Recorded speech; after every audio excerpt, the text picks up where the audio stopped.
Hello. My name is Linda Peavy, and I'm the owner of LaPav Consulting. And I'm going to be the host for tonight, where we are going to be talking about how to get grants for Black-owned businesses and Black-led nonprofits, because there is so much money available. Millions of dollars in grants are available.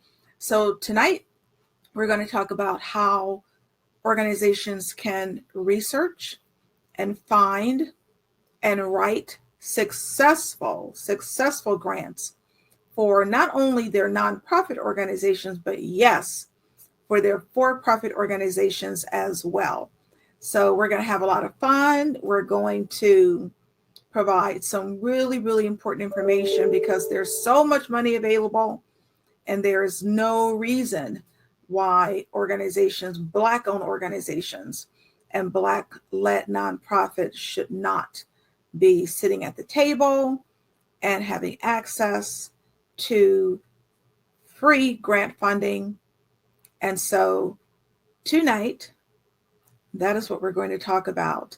And we are going to be welcoming organizations literally from all over the world who have registered for the webinar. And so we are ready to get started as we welcome people into the room. All right. And again, my name is Linda Peavy, and I am the owner of LaPav Consulting LLC, and I'm going to be the hostess for tonight as we provide this webinar. Please, as you come into the room, give your city, your state a shout out. I am in Northeast Ohio, where it is 38 degrees, but I'm not complaining, because anybody who knows Northeast Ohio knows that, look, there could be a foot of snow on the ground, so we're not complaining. So please say hello. As you come into the chat, I want you to shout out, hey, Andrea from the ATL. We have Rosalie from, is it Angeli Pert, Georgia? Paris, hey, we got, look, the ATL is representing. We got Paris in here from Atlanta. Yes. Darren from Garden City, Michigan. Oh, snow is on the way. I'm not surprised. At all. Chicago is in the house with Ashlyn. And we have, is it Yamilia from New York, and Long Island is representing with Andre. Kimberly is here from Houston, and Troy is here from, is it New York? And hey, look, we got the C-Town in the house. We got Rhonda representing from Cleveland, Deborah from Covington, Georgia, Rainisha from, let's see, Alabama. That's where my parents are from. Angela's from Alabama. We got the Bama in the house. I want to welcome you all to this webinar tonight. My name is Linda Peavy. I'm the owner of LaPav Consulting LLC, and I'm going to be your hostess for tonight. And look, we have a jam-packed, just about 75 minutes for you, where we are going to give you so much information. So please know right from the beginning, a little bit of housekeeping. This webinar is recorded, and you are going to get a replay. So I'm going to be going fast, because there's a ton of information I need to share with you, but don't worry, you're going to get the replay. Okay. So we are going to get started. And just so you know, please do put your questions as I go along into the Q&A or even the chat, because I provide an in-depth Q&A at the end. So as I'm going, put those questions in there, and we do an in-depth Q&A. You don't want to go anywhere, because you want to be here for the Q&A. And also, I have a bonus surprise for you, so don't go anywhere. Don't check out early. Make sure you stay until the end. We're going to get started, because I have a lot of information to share. The first thing you're going to see is my 30-second TV commercial, which will just give you a little bit more information about who I am and what I do. And then we are going to rock and roll.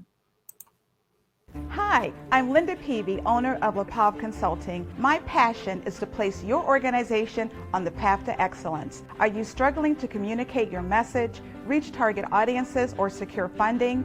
From marketing communications to grant writing, we achieve your goals. We've worked with high-profile clients and have secured $17 million in funding for charter schools and nonprofits. Call today to discuss what your success looks like and how LaPav Consulting can help. All right, so that's a little bit more about me. And now we are getting ready to get started with our slide presentation. And I have my trusty assistant, Irene, here with me helping. Thank you so much, Irene. And we are getting ready to start our presentation. And I want to make sure everybody is in the right space. This is grant writing for Black-owned businesses and Black-led nonprofits. This is the 7 o'clock version. I went live at noon. It was fire. I had so many fantastic organizations on asking so many wonderful questions. So we are going to get ready. So a little bit more about me. I am called the Grants Queen because I have secured more than $17 million in funding and development. And you know that there's a difference, right, between writing the grant application and securing the bag. And I've been blessed to be able to secure the $17 million in funding and business development. This is the 15th year of LaPav Consulting, and I am so proud of it. And for almost all 15 years, I have been a professional grant writer. I also write those requests for proposals that you complete. And I've been hired to do partnership development for organizations. And yes, I do provide grant writing and grant proposal development workshops. I'm also a very proud Goldman Sachs 10,000 Small Businesses alumni. I have the link there if that's a program that you might be interested in. It is phenomenal for helping to literally move forward Black-owned organizations from finance to operations to marketing. So if you're interested, there's a link. I'm also the former executive director of a nonprofit. So for you nonprofits, I know where you've been. And let me know who's here. So if you are for-profit, put for-profit into the chat. And if you are a nonprofit, put nonprofit. However, if you are both, because I have found that lately a lot of for-profits are opening up nonprofit arms. So if you are both, please put both into the chat. So let me know who's here. Are you a for-profit or a nonprofit or both? So a little bit more about my journey to getting to the $17 million. I used to be a publishing executive in Pennsylvania until I got hurt. I got hurt and I had to come back to Cleveland, literally came home in a wheelchair because I couldn't even stand. And it took me 2 years to recuperate. And after those 2 years, I couldn't get a job, even though I had literally more than 20 years of experience. I couldn't get a job because it was in marketing and publishing. And as you can imagine, Cleveland is not the publishing mecca of the United States. So I couldn't find a job. And I literally had to start LaPav Consulting, right? Because I like to eat and I needed a roof over my head. And so for some of you, I want to know, whether or not you always dreamt of being an entrepreneur, like those of you who are for-profits, was it a dream or was it out of necessity? Because we have a lot of for-profits with us today. We have nonprofits as well. We have a lot of people that are both, which is fantastic. So what you need to know, whether or not you're a nonprofit like Angela, or whether you are for-profit like Troy, or whether you're both like Rainisha, this webinar is going to be for you and it's going to be able to help you. So put into the chat if being an entrepreneur was like a dream of yours, or was it out of necessity like it was for me? So I started my company, and my first job was to be a contract executive director for a nonprofit. And literally after the first week, I was called into the board of directors office, right?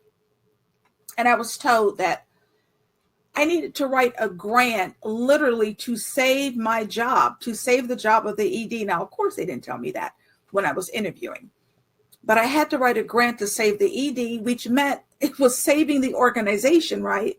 And you know how often we are called in to either save a project or a program or sometimes the whole company. And that's what I did. I learned about grants. I didn't know anything about grants, right? But I learned about grants and I wrote this successful grant, and I was able to save the executive director's position, my position, as well as the organization, right? But it taught me that there's a connection between being able to write grants and getting free money. You're going to hear that all evening, free money. Okay. But you have to know how to write it because it is a process. You have to know how to write that grant. Grant writing and securing the money is a process. And that is what I'm going to teach you tonight. What are we going to talk about? Why this class? 3 keys to funding, grant basics. How do you prepare to apply for grants? What to write? How do you write? For those of you who are interested in providing bid proposals, I just want to spend a few seconds on proposals, getting notice among literally a sea of applications. Then we're going to talk about grant research. And then I have a list of available funding for you right now. So I see we have a lot of dreamers in the house, have a lot of people who just dreamed of being an entrepreneur, Shantae and Angela and Yamila. And Andre says it was his destiny. I know that's right. Speaking into existence. Okay. All right. Then at the end, don't go anywhere. Don't go anywhere because I have a bonus surprise for you. So we're going to get started. Why this class? Well, we know that Black nonprofits and Black entrepreneurs, right? We need help with funding. And it shouldn't always be about loans, right? We need free money, free grant money, right? But there is a lack of qualified professional freelance grant writers, such as myself. And grant writing is a skill and it can be very costly. So for a professional such as me, I've again secured over $17 million. We charge anywhere between $100 to $200 per hour to write grants, but you can learn these skills yourself to place your organization in a position to win grants. At the end of the day, nobody's going to tell your story better than you, right? And here's the secret. You don't have to be a professional grant writer to get grants, right? You have to know the process, and I'm here to teach you the process. So we're going to learn what to write. Where do you put in that grant application? How do you write the application? How do you write that really showcases your organization's best assets, right? And positions you as the best candidate. And then it's all about attracting the right funder. You want to attract funders who literally want to give you money, right? Now, 2 different incidents completely changed the landscape of philanthropy. One was COVID-19, right? When COVID-19 happened, we knew that there were so many small businesses that went under, right? You probably know someone who didn't make it through COVID-19 in terms of their business, right? People had to lay off. Organizations had to close their doors because there were no customers, right? And so foundations and major corporations took notice, right? And they said, you know, we have to do something about, because the small business is the backbone of the United States economy. Okay. It just is. And so what they decided to do was create pools of money that could be provided as grant funding, free money for-profit organizations. Now we've heard of grants for nonprofits, but before COVID-19 was almost unheard of for-profit to get free grant funding. But here you have so much money available, and COVID-19 money is still available, right? And it was created to help save small businesses. So if you see any of the COVID-19 funding available and it's still out there, we're going to talk about that and many other grants, but you really have to talk about how COVID-19 affected your organization. Did you have to close? Did you have to lay off employees, right? So when you see those opportunities, talk about how you were affected and how you need the money to either hire more employees or maybe even reopen. Now, the other incident that changed philanthropy was the George Floyd murder. When George Floyd was murdered, once again, foundations, right, large organizations that give funding, and then major corporations said, we have to do something. We have to do something about racial injustice in the United States. And so what did they do? Once again, they started to create pools of money that they could provide to minority organizations, small businesses, Black-owned organizations, women-led organizations, in the area of diversity, equity, and inclusion. You might have heard of DEI, but also if you are addressing racial injustice, if you are addressing some type of socially conscious cause, it could be homelessness, it could be poverty. But if you are a Black-owned business or woman-owned business, I tell you, and I've been doing this for 15 years, there has never been the amount of free grant money that we have available right now, certainly since I've been writing grants, right? So the money is there. It's about knowing how to get it. Now, we're going to talk about grant basics. What do you need to know? You need to know that grants are not paid back. Okay, free. You're going to hear that word a lot tonight. It's free money. Now, I'm just talking to the 501, to the nonprofits right now, because I'm talking about 501c3s. If you are a nonprofit, you need your 501c3. Why? Because the overwhelming majority of foundations require that a nonprofit will have the 501c3 in order to get grant funding, right? So what is the 501c3? That's your tax exempt charitable organization designation by the IRS. It means that not only do you not pay taxes, but people who donate to your organization can list those donations as charitable deductions. Now, why is it important that you have your own 501c3? Because you needed to get grant funding. You don't want to use a fiscal agent. So the fiscal agent is the organization that has their 501c3. And if you're trying to get grant money, you're going to say the grant money will go to that fiscal agent, and then that fiscal agent will give the grant money to you. Well, that's exactly why foundations don't want to deal with fiscal agents. They don't want to deal with third parties, right? If they are giving you grant money based on your program or your project, they want it to go directly to you.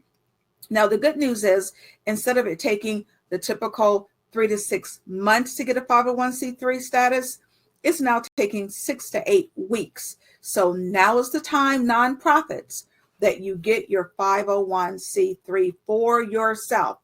Okay.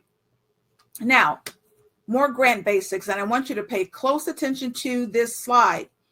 Look what happened to giving. And this is just foundation giving. Everybody thought, oh my gosh, people are not giving money anymore. We're in a pandemic, giving's down. No. When we're in a crisis, usually giving increases. So this is what happened.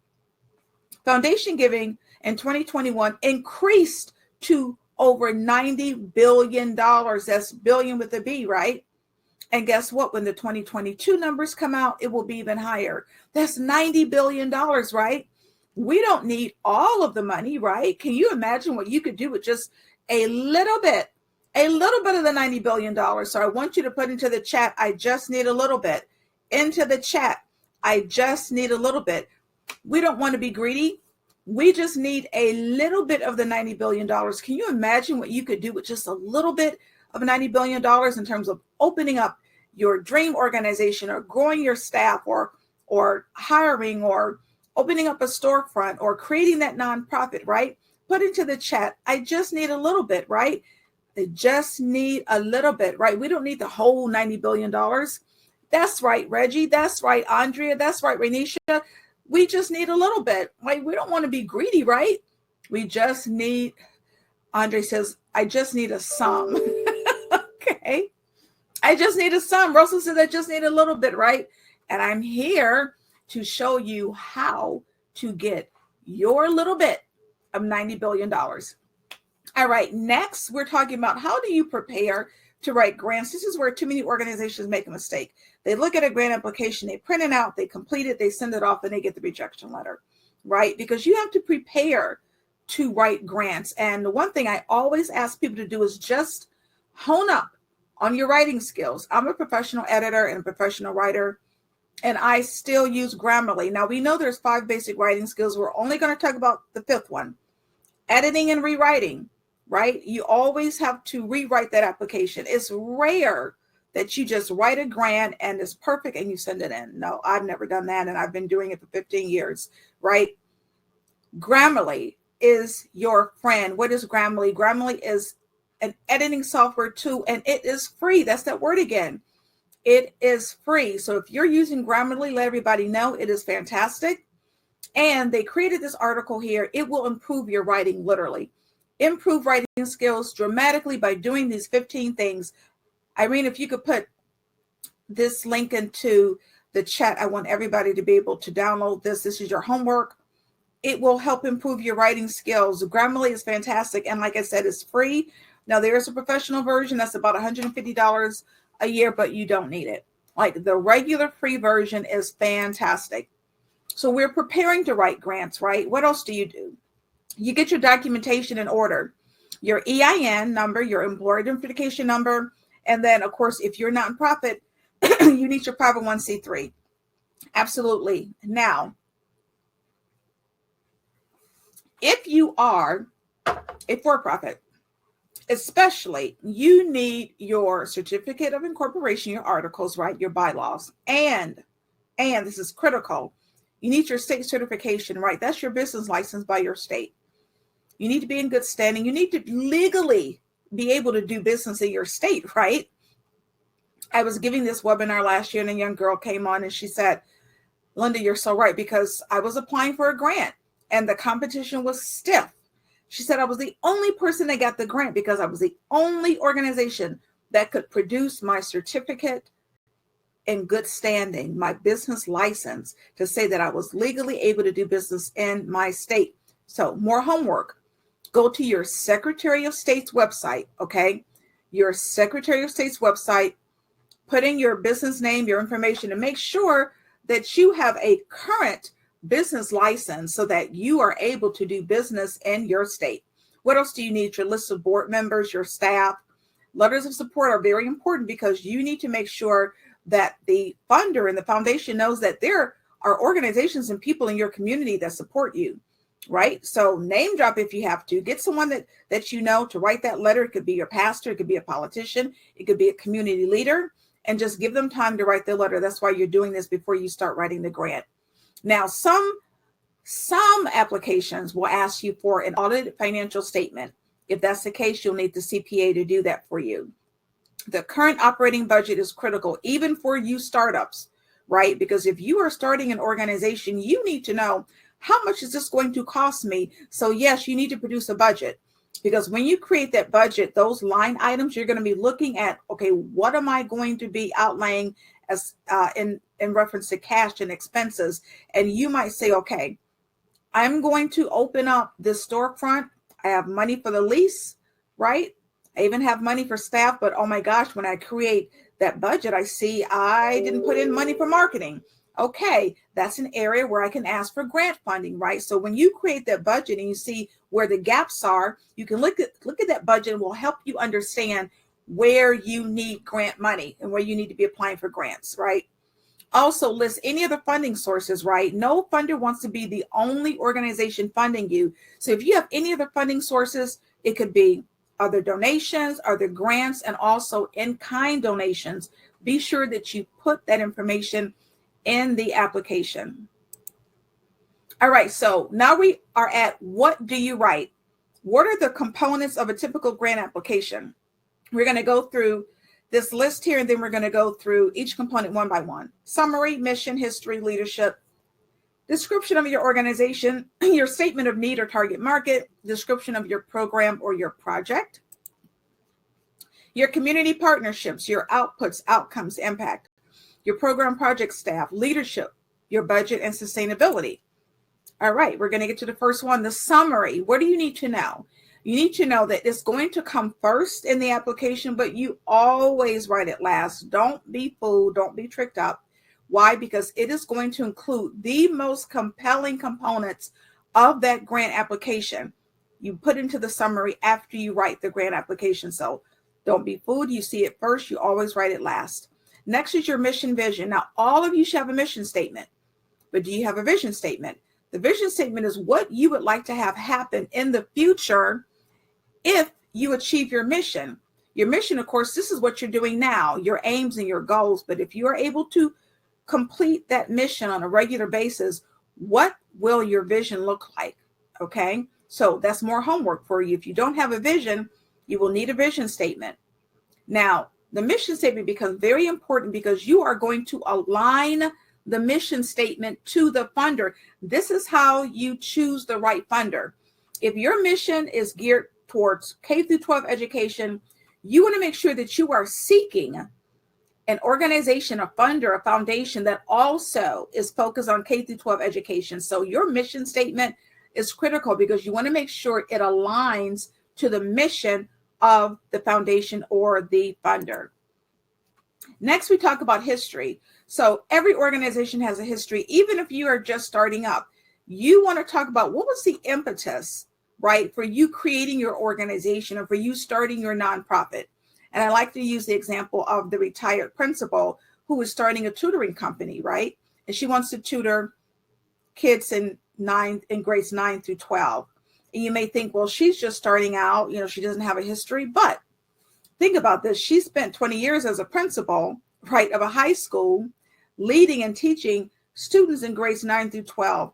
And because they were underperforming in math and reading, she wanted to create a tutoring organization that would help them. So that was her impetus, right, for starting the tutoring organization. So that information should go into your application, right? What was the impetus? So don't ever think you don't have a history, even if you're new.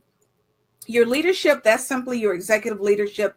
That could be your COO, your CEO, but it always includes your board of directors, right?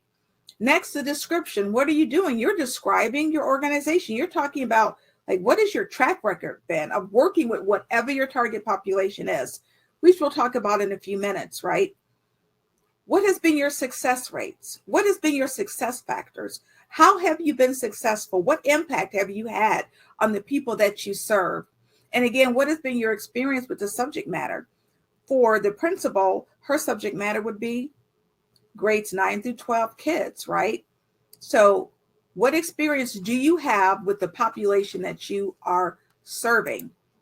Next, the statement of need. What is the problem? And this is what you have to understand. When you are going to seek grants, you always have to frame what you're doing in terms of solving a problem. What problem are you solving? What issue are you addressing, right?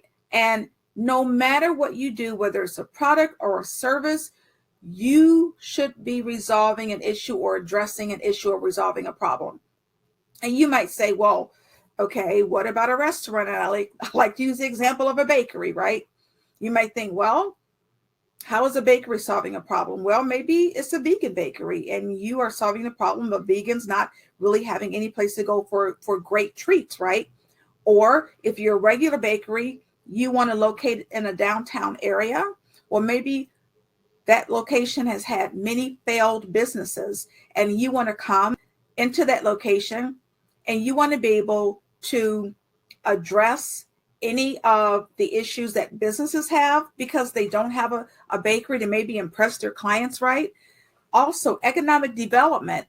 You are locating in a community that is underprivileged, right? And so when you come into that community, you are literally contributing to the economic development of that community. So always think about what you're doing in terms of how are you addressing an issue, right? Because however you are addressing that issue, whatever the problem is, whatever the issue is, that is how you connect to the right funder, because that funder also has an area of interest, right, that they're interested in. It could be poverty. It could be the restaurant industry, right? So make sure whatever area that you are in, that when you're seeking that funder, that they are matching, right? They are matching that area of interest to you. There's an alignment there. This is so important to finding people who literally want to give you money, right? Your areas of interest have to match. Now, how do you find them? How do you find what their areas of interest is? How do you find out about these foundations, right? 90% of foundations don't even have a website. I'm going to say that again. 90% of foundations do not have a website. So how do you get their information, right? Let's say you have the names, but how do you find any other information around them? Well, I said I was going to be giving you tea all evening. This is the first cup of tea, right? And it is the 990 form. So foundations have to provide a 990 form. That's their tax document, right? That 990 is a gold mine, okay? Because it will give you information about the leadership of the organization, the board of directors. But when you scroll to the end of that 990, it's going to give you a list of all of the organizations that that foundation has donated to, and you look on that list to see if there's any similar organizations to yours. So if you're an equestrian company and you provide treatment for disabled veterans using horses, you want to look and see if there's any other organizations that they have donated to that also either use horses or has an equestrian program or even provides any type of animal training or using animal to help veterans. So similarities, look for organizations that's similar to yours. And if you find them, you know that may be the organization that may be the perfect funder for you, right? How do you get the $9.90? Well, you could pay for membership in many of these websites to get access to the $9.90s, or free. You could get it free. And here you can get it free. I'm going to drop this link to you, projects.propublica.org/nonprofits. So you go to this website and guess what? It will give you the $9.90 of every organization that has filed a tax form for free. Okay. So make sure you grab that link. So next, the target population. Who are you helping? And here's the problem. You can't help everybody. I hear this too often. You can't help everybody. Who would be best served by your product or your service? Who, right? You have to focus. You can't help everybody. What are the demographics? Maybe it's gender. Maybe your product is geared towards women. Maybe it's ethnicity. Maybe your organization is geared towards African Americans. Maybe it's income, right? Maybe you provide resources or services for those who live below the federal poverty line. Maybe it's age, right? Maybe your program or your products are geared towards senior citizens, right? I was looking in the chat here. Andre is a photographer, right? He says, I'm a problem solver, right? I just have Photoshop, right? As a photographer, right? You could easily, instead of saying, I'm a photographer for everybody, what is your niche? Get a niche. Maybe it's wedding photography. Maybe it's boudoir photography, which is a huge industry, right? Maybe your specialty is babies or children.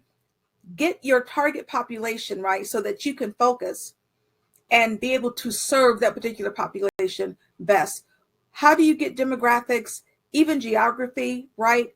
Maybe you're serving the local area or region or the United States. Free. The Census Fast Facts. Don't sleep on the census.gov because they have quick facts, which gives you so much information, right?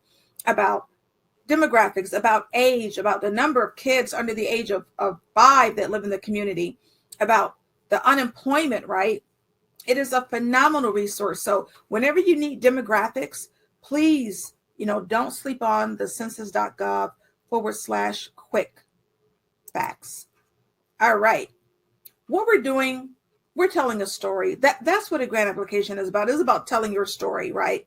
And you are selling your story, right, to that foundation leader that you're meeting with or that you're talking to. But the one thing I would tell you to do is don't make yourself the hero of that grant application. You always put your target population at the center of the story, not you. Why? Because that's where the transformation takes place, right? Think about those students that are going to be taking the tutoring, right, services. They're in grades 9 through 12. Well, they are underperforming in math and reading. If they can bring their proficiency up to grade level, they may be able to graduate from high school and go off to college or take a trade or go to the armed services. The transformation will occur in your target population. So you need to make sure that they remain the focus of the grant application. But no matter what you do, make sure you're framing it as solving a problem. Because at the end of the day, who is going to tell your story better than you? When you want to tell your story and make people come alive and really listen to you, you want to show how you have changed lives. Like, what outcomes have you achieved? And to do this best, you always want to appeal to emotions, right? And to do that, you need to use real examples, testimonials, case studies, right? And this can be so easy. This is as simple as literally asking somebody that has been your client to literally take their iPhone. People know I'm an Android girl, but if you have that iPhone, Literally, you can have them talking to this phone for a minute, right? If you have a website, please be sure to put a video on your homepage of a testimonial. That is key, or videos. If you want to do a professional video, that's fine. It should be no more than 2 or 3 minutes. And you can use the link to your testimonial videos in the grant application. And for those of you, really quickly, I have to say this. If you are going after grant money, you need a website. Don't let people tell you that your Facebook page is enough. I know I've been doing this for too long, so I know that grantors and foundations, one of the first things they do is go to your website, right? And it doesn't have to be expensive. If you need help in creating a website, I have a designer, my website designer. She's been doing this for 25 years. She's a web developer and a web designer, and she would be happy to talk to you. And she's extremely affordable. Some of the quotes I hear that people say for the reasons why they don't have a website, because somebody wants to charge them like $15,000 and $20,000. No. But you need a website to be able to showcase what you're doing and how you are making an impact. Okay. Next, operating or program. You have a decision to make. When you complete an application, what are you going to ask for? Operating dollars means you decide where you want to put the grant money, right? It could be towards your IT or your lease or your staff, right? Or is it going to be specific to a particular project? Let's go back to the bakery, and she wants to start a delivery service. So she's looking for grant money for that particular service, right? What you need to understand is that it doesn't have to be either or. You can ask for operating dollars from one foundation or program project service dollars from another foundation, or you can ask for the same amount of money for the same project from multiple foundations. People, you need to be applying to multiple foundations for the same need. So let's say you need $20,000 to hire a 1099 worker. You should be applying to foundation A, B, and C, okay, for the same amount of money. So what happens if you get it? Let's say you get literally $60,000 because all 3 foundations approved your grant. What you're not going to do is give the money back. We don't give grant money back, right? What you have to do is then you increase, right, what you are providing. So instead of maybe hiring one 1099 employee, you hire 2 or 3, right? Or maybe if you were only going to hire the person for 6 weeks, now you can hire the person for 6 months because you have additional money. Never, ever, ever give back grant money. You have to decide what you're going to be applying for. Just really take a look at where your greatest needs are. But keep in mind, you can apply to multiple organizations for different funding or even for the same funding. Now we're talking about really, how do you write this application that is really going to showcase you? When you talk about your project or your service, talk about why it's been successful. Or if it's something new, why will it be successful? Right? So let's take that principle. She's going to use project-based learning to teach those kids. Well, she needs to do research that will show project-based learning, right, has been successful in tutoring kids that are in urban areas in grades 9 through 12. So you might have to do the research if it's something that you have never used before, but you know works. So address the need, provide a detail of your activities, and always talk about how you are resolving a problem. All righty. And yes, everything is being recorded. Community partnerships are so critical to a grant application. Too many for-profits, you get antsy when you think about community partnerships because you think, oh my goodness, I'm going to have to share my profits or money. No. Community partnerships do not even need to require any type of financial commitments. It just depends on what that partnership looks like, right? Especially if you are a new organization, this is so critical to you to try to partner with a more seasoned organization. I was writing a grant for a 3rd grade class, and the teachers wanted to teach violin to 3rd graders. And this was a small urban school, and we were going to partner with the Cleveland Orchestra, clearly one of the greatest orchestras in the world. And they were coming after school to tutor these 3rd graders the violin. So if you can imagine how great that looks like on a grant application, that this small school that's serving this underrepresented population, and they're going to be partnering with, the Great Cleveland Orchestra. So you can partner with organizations in your community, right? The Urban League, all of you, everyone on this webinar needs to call and meet with the Urban League because they have a phenomenal Black Business Development Center. Okay, so your nearest Urban League, you need to meet with them. It could be HBCUs, it could be civic organizations, right? 100 Black Men of America, Minority Supplier Council, right? And there's a similar organization in many other states, right? This is just the one in Ohio. Now, let's take that bakery. She's going to partner with an event planner, right? And so she's going to provide information and flyers about the event planning service to her customers. And the event planner, she's going to be utilizing the bakery as a part of her services, but she's also going to recommend the bakery to her clients. So it could be a situation where literally you're working with each other and you're recommending each other's services. So just make sure that there is some community partnership that you are working with, because you will get that question on a grant application. Now we're talking about how do you show in the application what you're going to do with the money, right? Your outputs, your outcomes, and your impact. Some applications will ask for all three, some won't. So we're going to go through all three. The outputs, those are your immediate results. You give me $20,000, this is what I'm going to do. You write that in the application. However, outcomes, right? 6 months to a year down the road, because of the output, because you gave me the $20,000 and I showed you what I was going to do, these activities are going to take place, right? Impact is a little further down the future. So maybe a year to 2 years from now, this will be my impact because of the outcomes, because of the outputs. They stack upon each other. I'll give you an example. A daycare center wanted $20,000 to open up. And she's saying, if you give me $20,000 and you're writing this in the application, you're forecasting, don't be afraid of that word.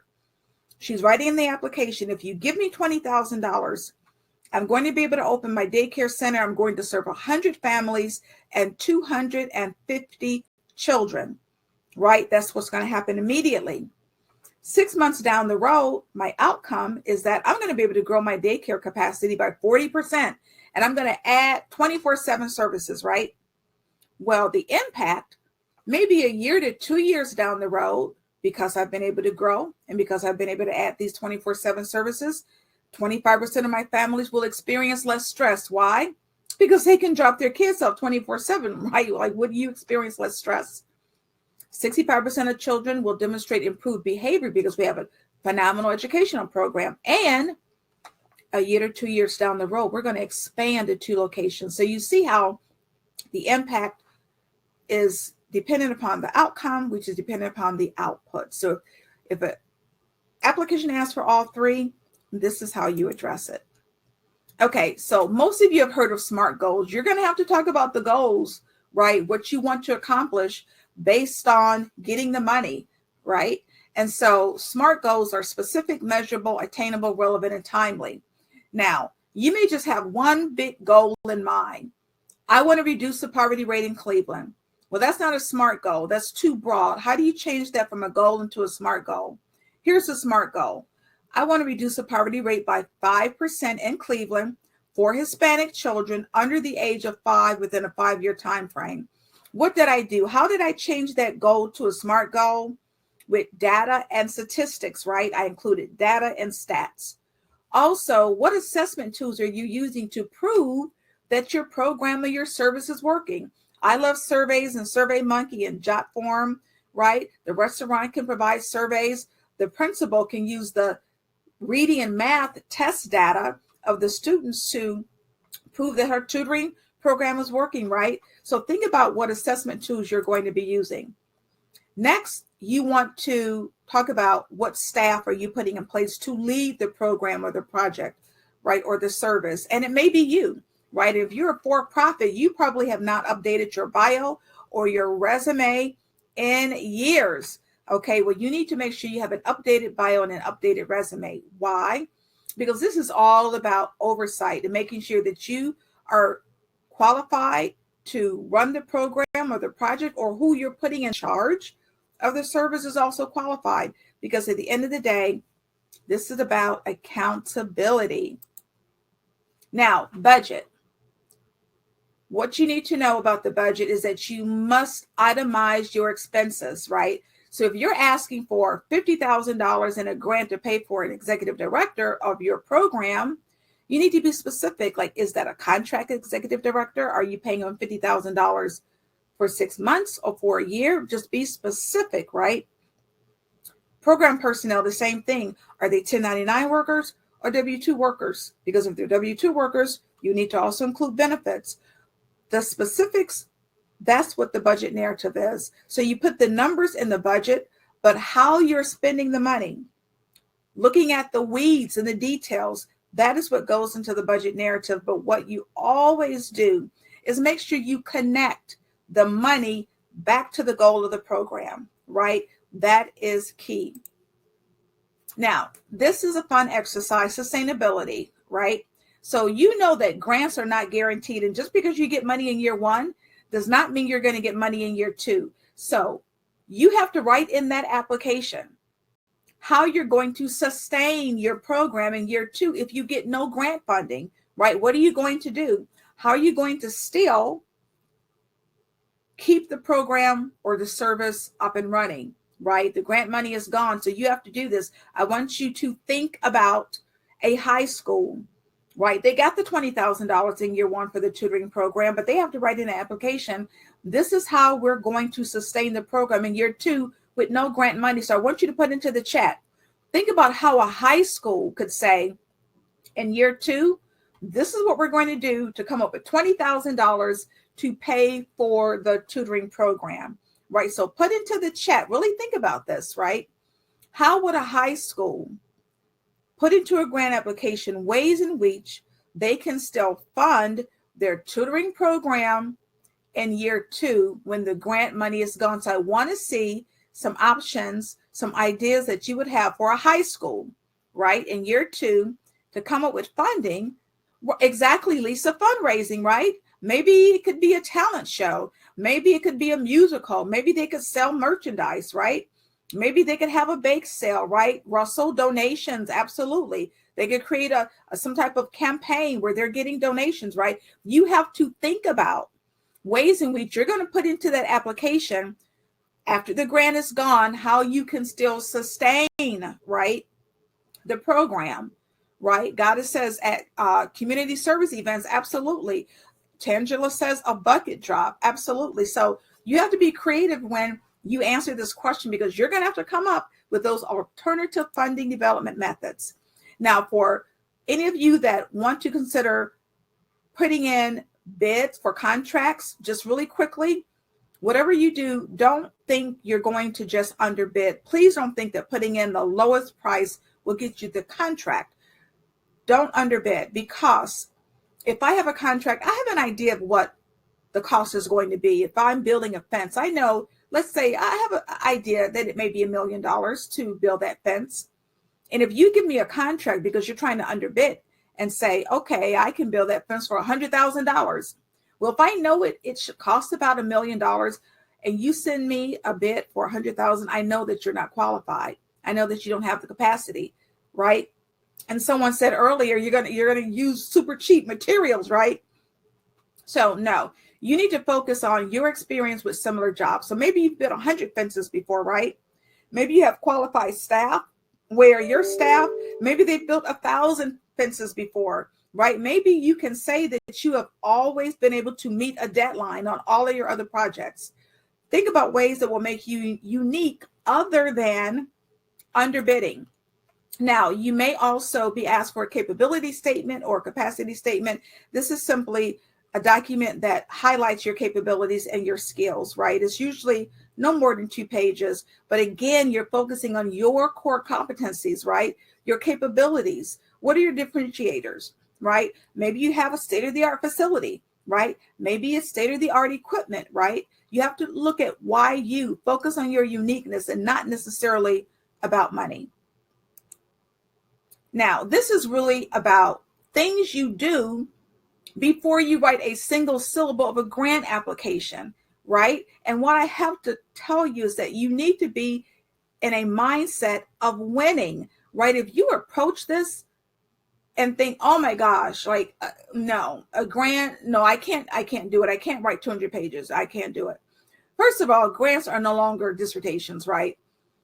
Literally 2 days ago, I saw a $25,000 grant for for-profits, right? 500 words, right? There are so many grants. Typically the ones for for-profit organizations are the shortest ones, 2 pages, 3 pages, 4 pages. So please don't think you have to write this long dissertation. I saw $2 million grants that were 7 single space pages, right? So for $1 million. So please don't think that you have to write all these long, elaborate grants. No. What I want you to do is please seek grants in a community of support. This is so important. I want you to be in a community of like-minded organizations that are moving towards the same goal. Don't try to seek funds by yourself, please. I hear too many horror stories. It's almost daily now that I'm hearing horror stories about people who are being scammed, people who are being approached saying, oh, if you give me $50, I can write 3 grants for you. You need to be running as fast as you can in the opposite direction. I hear so many horror stories about scammers. Be in a community of support, because I know you want to position yourself for success. But yes, take the time to research those funders. You can do this because the results are so worth it. You'll be able to finally open up your passion, your dream organization, or grow your organization, or maybe finally you can stop bootstrapping and asking family and friends for loans and, digging into your purse, right? Because grants are free money. And again, people who look just like you and me are getting grants every single day. Now, these are some do's. And if you take nothing else away from this webinar, hear me out. Whatever you do, please meet with the funder first, right? I've been in a meeting where I've heard a foundation leader say, if I get applications and this person has not called me, has not emailed me, has not communicated with me, more than likely that application is going into the trash. Now, not every foundation does that, right? But do your due diligence. Look, there are some foundations that don't want to meet you. They say, fill out the application and send it in. But if you have the opportunity, meet with the funder, because in that meeting, you're going to learn more about that grant than you'll ever know on that founder's website, right? Literally, one of my clients 2 weeks ago had a meeting, 30-minute meeting with the funder. The funder had never even heard of them before. But those missions aligned, and after 30 minutes, they walked away with a $30,000 grant. A month ago, the same situation in a meeting after 30, and these are Zoom meetings, by the way, so you don't have to meet with anybody in person. After that meeting, got a $5,000 grant immediately and a commitment for another $30,000 over the next 3 years. So please meet with that funder, because I can assure you, if they like you, they will tell you what to put in that grant application that will make sure it gets approved. So whatever you do, please meet with that funder. And also, deadline driven, absolutely. If the grant is due at 4:59 and you submit it at 5 o'clock, you're going to have a bad evening. You're going to have a bad evening, okay? Because you're not going to get accepted, all right? And that was way too much work to be thrown away. Please adhere to deadlines. Please start early, okay? Also address every single question. Now, if there's a question that does not pertain to you, never leave that question blank. Why? Because if it's an online grant application and you leave it blank, they may reject that application as incomplete. So if there's a question that does not pertain to you, put NA, okay, to make sure that you have completed the application. Thank you so much, everybody. I'm feeling the love. Thank you so much. Make sure you seek your external reviews, because please do not submit an application that's full of grammatical errors. Please let somebody else look at it. And look, I love a good template. But don't use cookie cutter answers. Don't think you're going to write one grant application and copy and paste to 10 others. Every grant application is different, right? Next, do not ask for too much money when approaching a funder for the first time. No, you don't want to do that. Why? Because They don't know, right, that you're good stewards of money. Now, most grants will tell you how much money the grant is for, like 5,000, 10,000, whatever. But many community foundations and other organizations, they may not tell you how much the grant is for. They expect you to tell them what you're looking for. And I always suggest, if you're approaching a funder for the first time, ask for between $5,000 and $25,000 for the first time, right? Between $5,000 and $25,000. And whatever you do, please don't forget to edit. Now, I told you how important it is to meet with the funder. How are you going to meet with the funder? What do? You complete a letter of introduction, right? You're going to describe your organization, talk about the need, right? Align the mission with the funder. You're not asking for money in this letter, because this letter is to get you into a meeting with the funder, right? So you can do your research about the organization, but so you can come up with the name, right? You can do research, and maybe you look at that 990 and you get the person's name. How do you know where to send it, right? What I don't want you to do is send it to info@abcfoundation.org, because it's going into the stratosphere and it may never come back. You need a real email address of a real person. And I've been giving you tea. Here's the teapot. I'm telling you, here's the teapot. Getemail.io is absolutely phenomenal. It will literally get you the email address of almost anybody around the world, okay, that has an email address. I use it all the time. I get emails from people in Italy, Germany, London, you name it.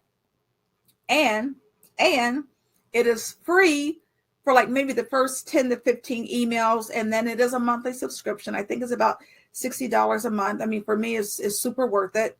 But it will get you email addresses literally of almost anybody in any established organization. It doesn't matter what the organization is. It could be a retail store or some type of factory, okay? So I'm going to make sure that's dropped in here. Yes. Yes, make sure the link for getemail.io is dropped into the chat, because that one is absolutely critical. So we're at the point where we are going to look at how do you get these grants? How do you research to get grants? Now, please hear me out, because I get a lot of questions about, is there a grant for this? Let me say right now, there's a grant for almost any and everything. I'm going to say that again. There is a grant for almost any and everything. It's about you finding the right funder to give you the money. And how do you do that? You're going to use typically one of these 8 organizations. These are the most used grant search portals, right? Foundation Directory Online, that's the leading source of information. Now, they give you the funder. They give you the organization. They're about $50 a month. Instrumental, they're pretty pricey. They're about $20 a month. They give you the grant opening, the actual grant application that is open, the grant proposal, and the funder, and the 990, and a lot of other information. But at $200 a month, that's really pricey. Grants.gov, but you know that's a single source of federal grants. The Lilly Foundation, the largest funder of religious organizations. So yes, if you are a church or faith-based organization, there is money for you. If you have an educational program, I like grantgopher.com. Last minute grants, I love grantwatch.com. It's only about $20 a week. So if you're on a budget and you only have $20, get grantwatch.com and search for those grants in 1 week. Grantstation.com is about $200 a year, but they were providing free subscriptions to nonprofits. I don't know if they still are. You can look, but they were. I like them because they have numerous grants for for-profit organizations. Now, we're Black-owned organizations. We need to know about urbanawarenessusa.org. They're Black-owned, and they provide tons of information on minority grants. Now, what are you doing? How do you put in information and get the actual grant that you need? You have to decide, are you a business, nonprofit, individual, right?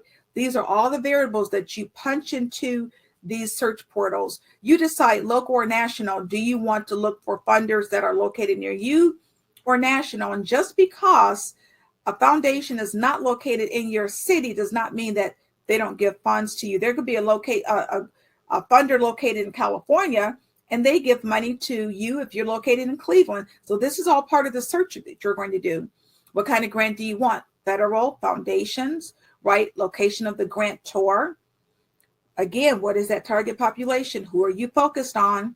And what is the subject area? I typically have a lot of fashion designers and organizations on these webinars. That's arts and culture. Could be education. We talked about the career development service provider. That's business and industry. You take all of this information and you punch it into the area here. Now, this is grantstation.com. And as you can see in the middle, your geographic scope there, you can drive down right to the city, right? And then on the right-hand side, you've got your areas of interest. We talked about that. Your target population, type of support. So you put all this information in here and you push the button and out pops grant after grant after grant after grant after grant. Okay. So GrantStation, again, they're about $200 a year. Now, I told you I had real grants for you. So I'm going to run through this list real quick because you are going to get a replay. The U.S. Black Chambers of Commerce is working with American Express to give out grants to Black businesses. DOT, that's Department of Transportation, they have a program. Facebook has a Black Creators Grant. National Association of Self-Employed Growth Grants are available. MBDA, they have business grants. FedEx has a small business grant. Northwestern Mutual Black Founder Accelerator Program, right? And if you are really tiny and maybe you don't even have any employees, you have all volunteers, right? Yes, you can still get a grant from organizations just like Amarillo because they focus on tiny, small nonprofits or all volunteer nonprofits. So even if you don't have a single paid employee, but you are making a difference and you have an impact, yes, you can get a grant. Mustard Seed Foundation is just for faith-based organizations. If you're a fashion designer, Harlem Capital, Lilly Foundation, 2 years ago, they provided $23 million to be given to Black churches and HBCUs. GiveButter.com, that's a list and a group of Black philanthropists, right? And they give out grants. Barclays Bank and Style, that's for startups. So if you are a startup, don't think that you can't get grant money, right? InStyle and Sky's the Limit, they give grants to startups. Now, I know there's a lot of Black women on the webinar. So yes, there's a ton of information for you. Visa and MasterCard has a program for you. Whatever you need to do, you need to be signed up to helloalice.com. It is the largest portal of grants for for-profit businesses. The Skoll Foundation is a funder. The Goldman Sachs 1 Million Black Women program is for Black-led nonprofits. Cartier, the jewelry company, they have grants. Amber Grants for Women, they give away $25,000 every month. And if you have maybe a health and wellness program or product or service, Women's Sports Foundations. Now, quickly into the chat. Tell me what you think about when you think about banks and money. Banks and money, banks and money, banks and money.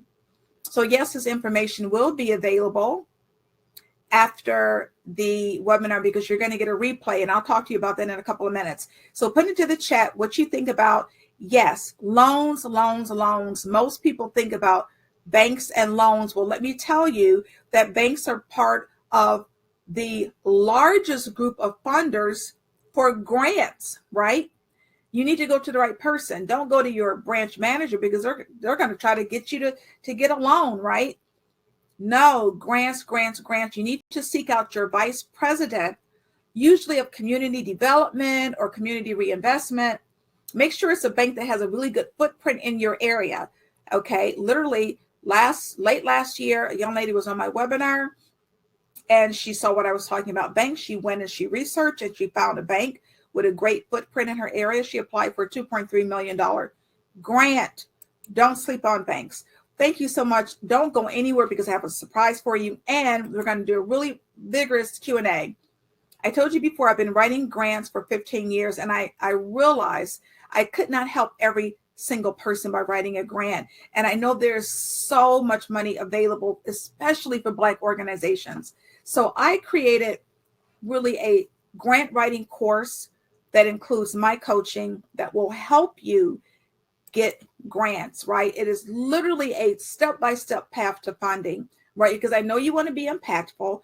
I know you want to fulfill your mission, but you know what? You can do this without bootstrapping and asking people for loans, right? And digging into your own purse and your pocketbook. Because think about what you could do with like even a 20, 30, or $50,000 grant. But what the course does, it literally cuts time in half. It will save you at least 50% of the time that you would spend trying to research and find and write grants.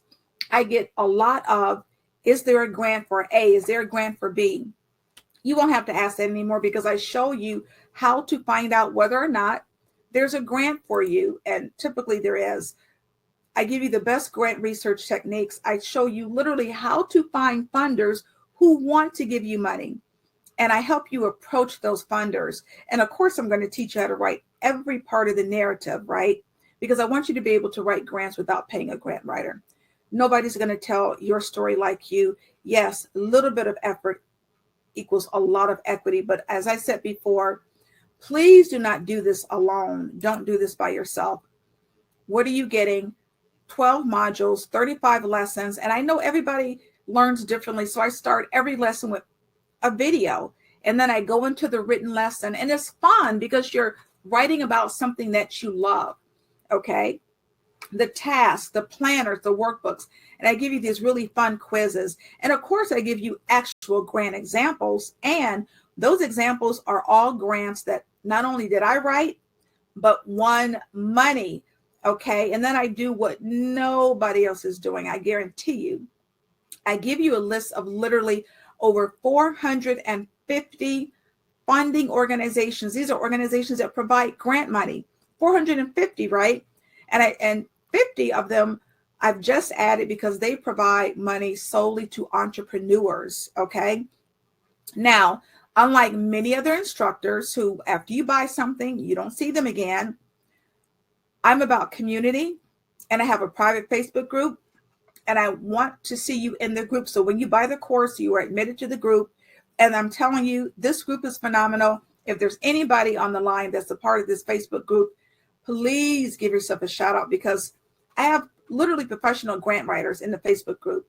I have people in there who, if you need to have a piece of your grant application reviewed and you ask for help, I have all the time people in there saying, sure, I'll take a look at it for you.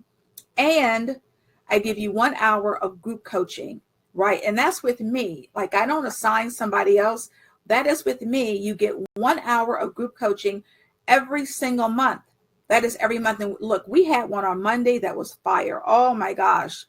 That group session on Monday was phenomenal and people were helped, right? People were helped. And you come there with questions so that I can provide guidance to you, right? Because this is about you getting money, not just joining another program. Now, I've had the course audited 3 times, and this is what it's worth. The 12 modules are worth $3,549. The videos are worth over $600. Now it's 450 funders are worth more than $500. And then, of course, I give you workbooks and planners and grant trackers. The tracker is key because if you're applying for grants, you need to be mindful how you track those applications. It's worth $5,000. The regular price is $997, right? But it's Women's History Month. So the course is $497, but that's not what you're paying because you decided to be on this webinar with me, right? You could have been somewhere else. I know you need help. I'm here to help you.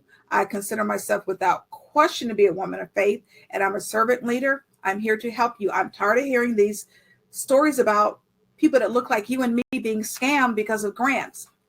You're literally getting 50% off if you buy the course in the next 3 days. The course will be one payment of $247. And people keep asking me, is that a monthly payment? No, it is one payment of $247. That's it. That's what you're paying for the whole course, right? Now, I do something that I normally don't do, and that is I'm giving you the option of making 2 payments, right? So if you don't have the $247 now, you can pay $137.50 a month for 2 months. But if you make the $247 payment, you have to use this code, right? The MIR 50 savings code. That is important because when you go into the portal to buy the course, it's $497. But you put in the code, it will take 50% off and $247. Like that's it. And I'm a small business. Many of you are small businesses or you lead nonprofits. That means you are busy, right? So the course never expires. So after you're done with the course, and literally you're on your way. Literally you're on your way, because I give you 450 organizations that provide grants. So I assume you're here because you're serious. I take you seriously, and I want to make sure that you are getting grant funding. This is all you get. We didn't even talk about the letter of inquiry, right? But you get the private Facebook group.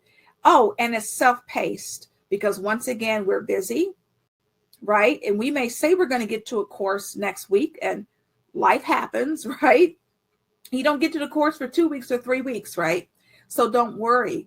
There's no expiration date, and the course is online and self-paced. And yes, you get actual winning grants and you get the funders list. But yes, 3 days only.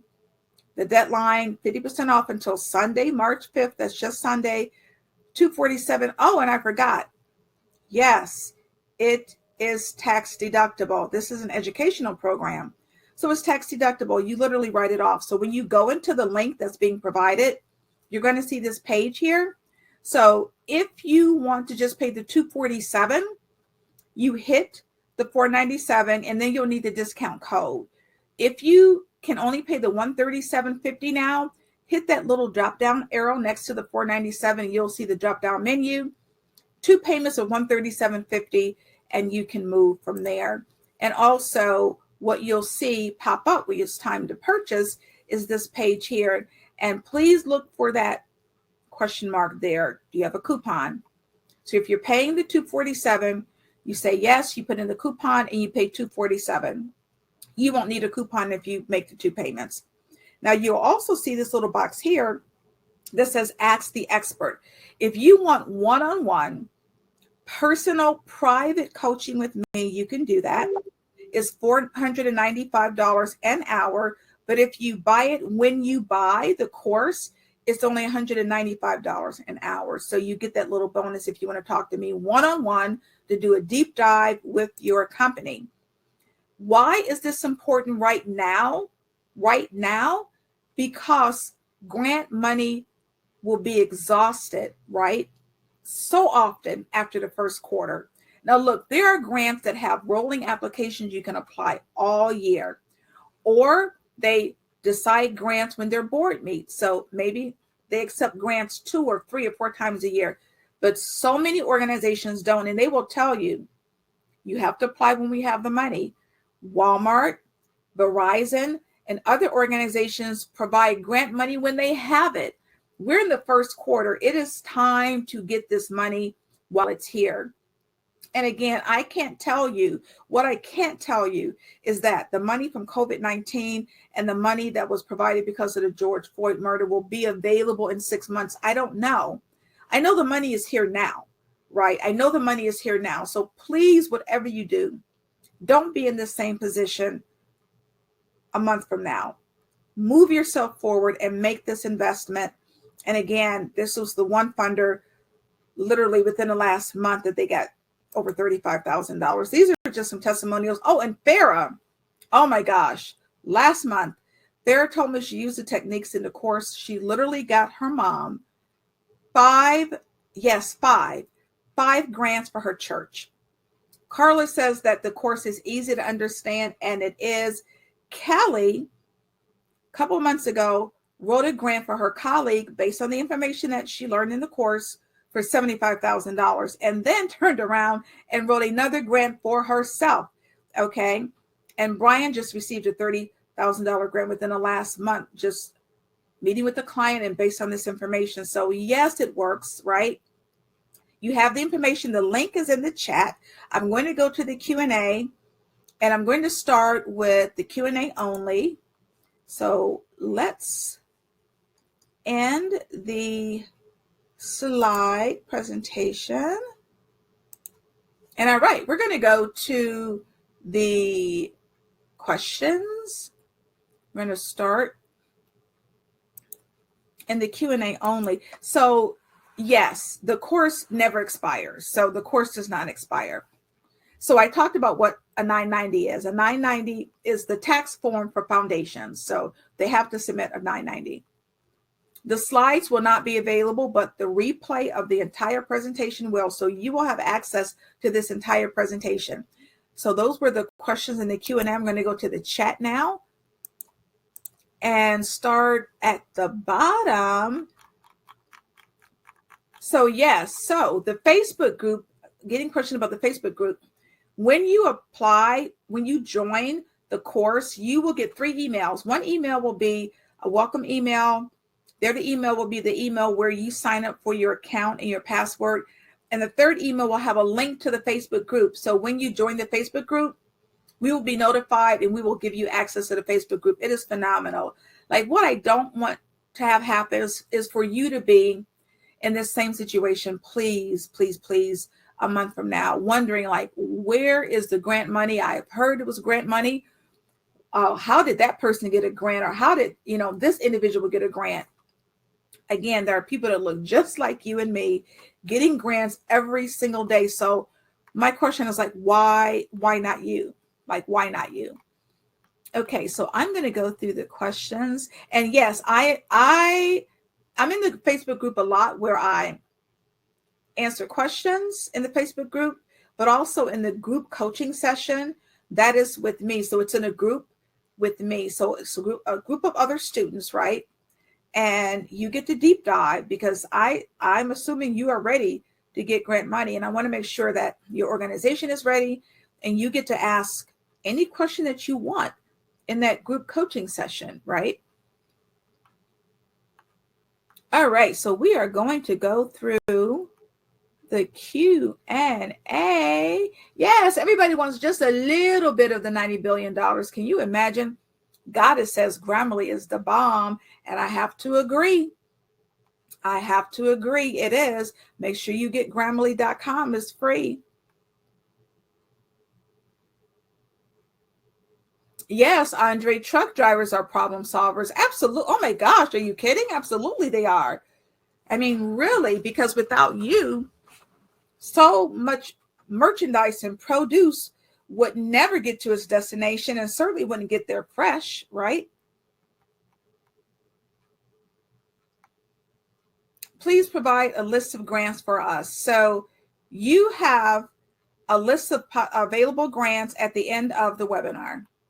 And if you buy the course, you will have a list of 450 organizations that provide grants. So that's quite a few. So there's a thin line between underbidding and not asking for too much.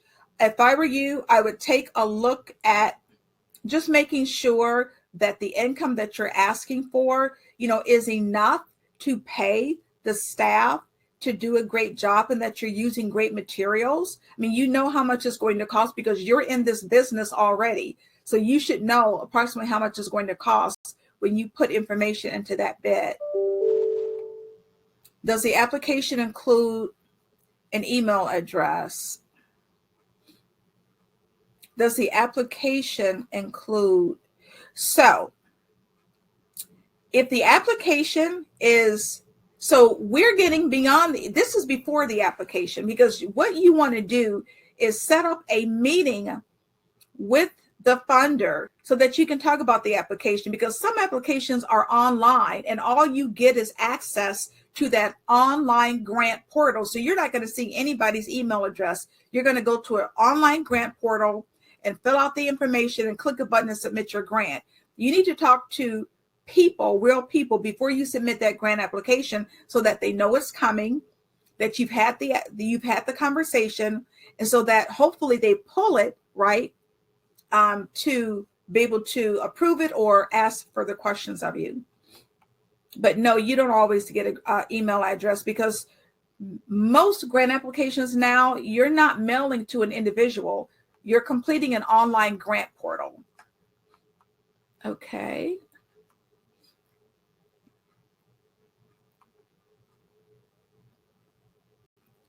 So the code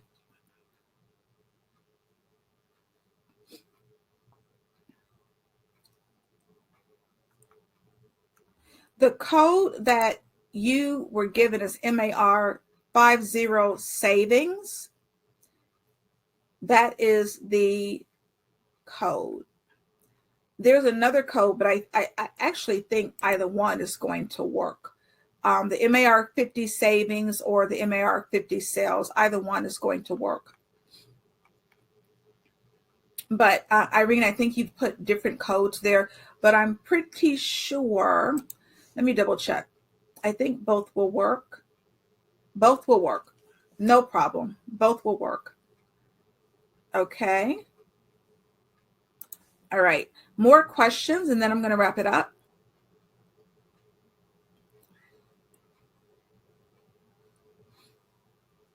So, yes. So, Yvonne, you can share the presentation.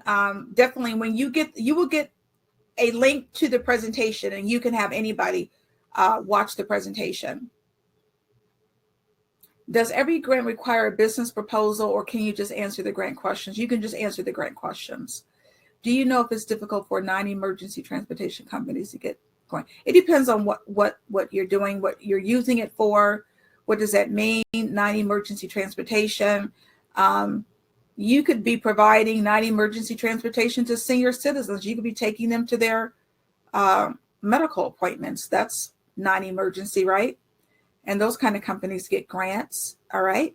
So any other questions, please put into the chat because we're getting ready to wrap it up. I'm going to sneak back over to the Q&A. Nope. All right. So into the chat. Any more questions?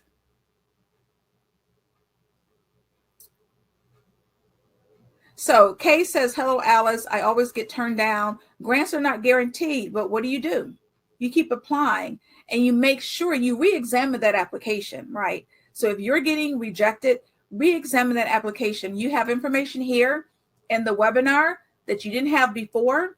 So take my advice about how you write and what you write and make sure you're telling your story, right? Make sure you're telling your story.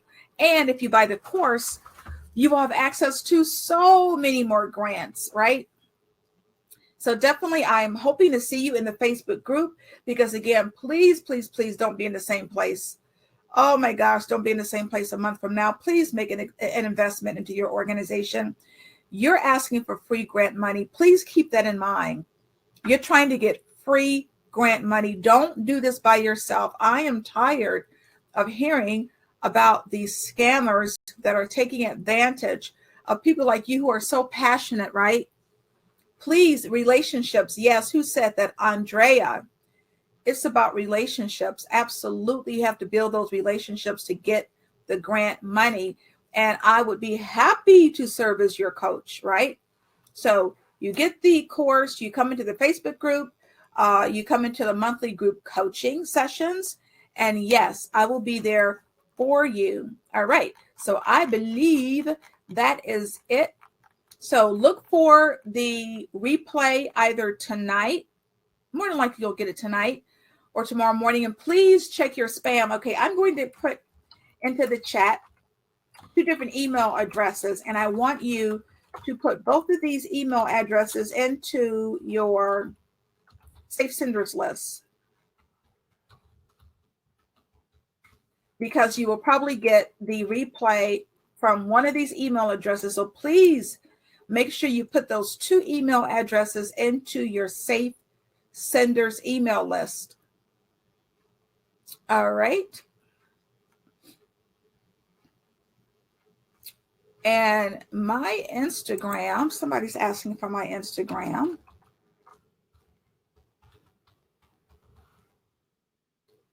Here is my Instagram handle. So that is my IG handle. All right.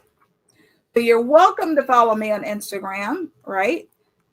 And you're welcome to follow LaPav Consulting on Facebook, because I give, oh my gosh, I give so much information on Facebook also about grants, but nothing like I do in the Facebook group, because in the Facebook group, it's only for people who buy the course, okay?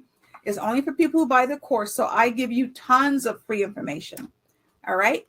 So just don't do this alone. Please, please, please don't do this alone. So I'm hoping to see you in the Facebook group. I'm certainly hoping you make this investment in yourself. It's literally $247, or for $137.50, if you pay that, you have access to everything, by the way, because I told you before, I don't drip. You pay the $137.50, you get access to everything right away, the whole course, the Facebook group, the group coaching, everything, when you make those 2 payments. All right. So thank you so much. I really appreciate you spending time with me this evening. I hope that this was helpful, and that you were able to learn something. But you're going to be able to learn so much more if you make this little investment to really move your organization forward. And that's what I'm about. All right. Helping you do that. So thank you so much.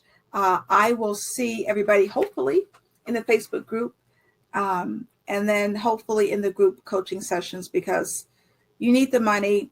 We saw before, the money is available. I thank you so much. I want you to have a blessed evening, and I wish you all the best in all of your endeavors. I could feel your passion literally from the screen. I could feel your passion.